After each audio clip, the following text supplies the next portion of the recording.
समस्त मानव का कल्याण होगा। यदि भील प्रदेश बनता है तो ऐसा प्रदेश बनेगा जिसके अंदर कोरोना जैसी महामारियां नहीं आएगी और शुद्ध रहेगा। अगर भील प्रदेश बनता है तो बांसवाड़ा जैसे न्यूक्लियर पावर प्लांट नहीं लगेंगे।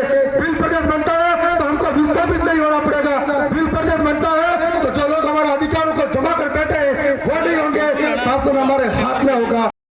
और स्टैच्यू ऑफ यूनिटी के नाम पर, कभी विकास की चकाचौंध के नाम पर हमारे लोगों को विस्थापित होना पड़ता है। और ये आदिवासी है, सरकारें इसकी कीमत नहीं समझती, किसी को कहां पर उठा के कहां रख देती है।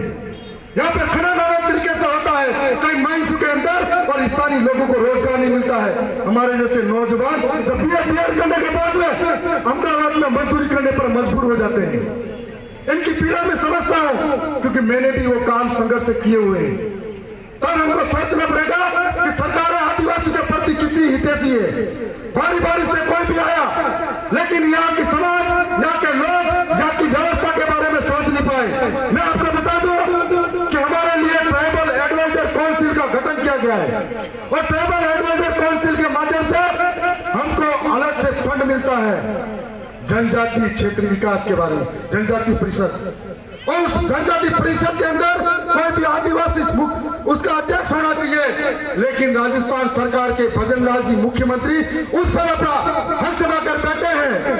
मैं उनको कहना चाहता हूं कि यदि ट्राइबल की समस्या क्या है, आदिवासी के अंदर विकास किस तरीके से करना चाहोगे, आदिवासी के हितों की रक्षा कैसे होगी, ये आपको थोड़ी पता। हम आदिवासी को पता है, वो हमको ये अधिकार। और मैं साथ में यह भी कहना चाहूंगा, सरकारों ने हमारे साथ अन्याय किया। इस इलाके से आदिवासी सबसे ज्यादा है, उनके वोट बैंक से हम राजस्थान के अंदर 3 विधायक क्षेत्रीय दल भारत आदिवासी पार्टी से जीत कर गए। हमको उस समिति के अंदर सदस्य नहीं बनाया, ये हमारे साथ नहीं, हमारा क्षेत्र।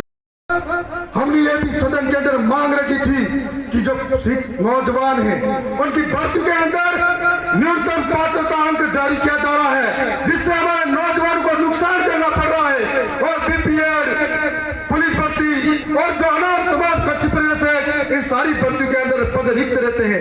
इसी तरह से जीव विज्ञान, भौतिक विज्ञान, रसायन विज्ञान, इनके अंदर एक भी पद हमारे ट्राइबल क्षेत्र से भरा नहीं गया। तब हमको गहरा दुख हुआ और उसी सदन में खड़ा रह के कहा कि हमारे लोगों के साथ अन्याय है। इस बार बजट घोषणा के अंदर सरकारों ने कहा कि जनजाति लोगों के लिए 5% छूट और दी जाएगी। और मैं आपसे वादा कर रहा हूं कि मैं और भी वहां पर बोलूंगा, जितना हक की बात है बोलूंगा। और आपके बीच में हम खड़े हैं, कई लोगों ने कोशिशें करी, विधायक के सवा सरकार के लोग भी हमको रोक नहीं सके। ये हमने वहां पर दिखाया था।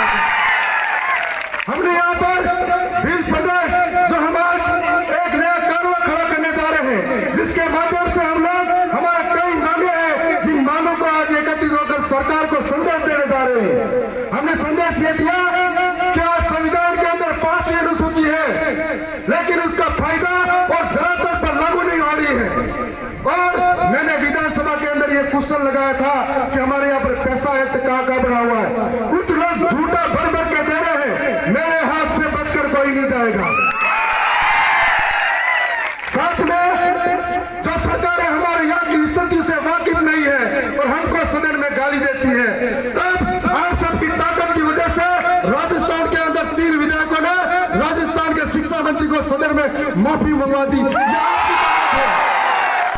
ये हमारी नहीं, ये आपकी ताकत है, और आपकी ताकत की वजह से वहां हम बोल पा रहे हैं। और सरकारों ने 1000 कोशिशें की, हम लोग